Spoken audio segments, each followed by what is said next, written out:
शरद पवार अगला लोकसभा चुनाव नहीं लड़ेंगे। सूत्रों ने इसकी जानकारी दी है कि एनसीपी प्रमुख ने ये बात कही है। शरद पवार ने डिंडोरी लोकसभा सीट को लेकर समीक्षा बैठक के दौरान पार्टी कार्यकर्ताओं और नेताओं के सामने अपनी बात रखी।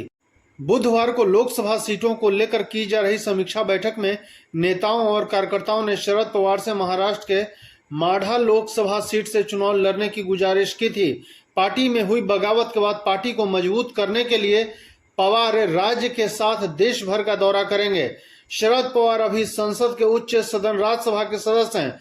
गौरतलब है कि इस साल जुलाई में शरद पवार की पार्टी में दो फार हो गया। भतीजे अजीत पवार ने पार्टी में बगावत कर दी। इस घटना ने महाराष्ट्र के सियासत को पूरी तरह से हिलाकर रख दिया था। शरद पवार के सामने भी पार्टी बचाने की बड़ी चुनौती आकर खड़ी हो गई। मामला चुनाव आयोग की दहलीज तक जा पहुंचा जब अजीत पवार ने बगावत के बाद पार्टी और चुनाव चिन्ह पर दावा कर दिया। मामला चुनाव आयोग के अधीन है। महाराष्ट्र में शरद पवार की एनसीपी, उद्धव ठाकरे की शिवसेना और कांग्रेस का गठबंधन है। तीनों दल साथ में लोकसभा चुनाव लड़ेंगे। लोकसभा चुनाव को लेकर सीटों के बंटवारे को जल्द ही अंतिम रूप दे दिया जाएगा।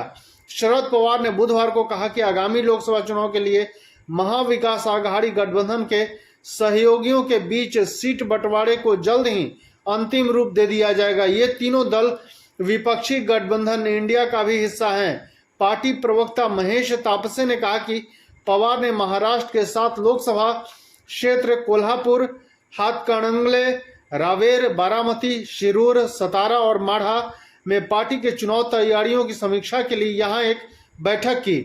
उन्होंने बताया कि पवार ने भाजपा के नेतृत्व वाली सरकार की विफलताओं पर प्रकाश डाला और पार्टी कार्यकर्ताओं को इन कमियों को जनता के सामने खुलकर बताने के लिए प्रोत्साहित किया। धन्यवाद।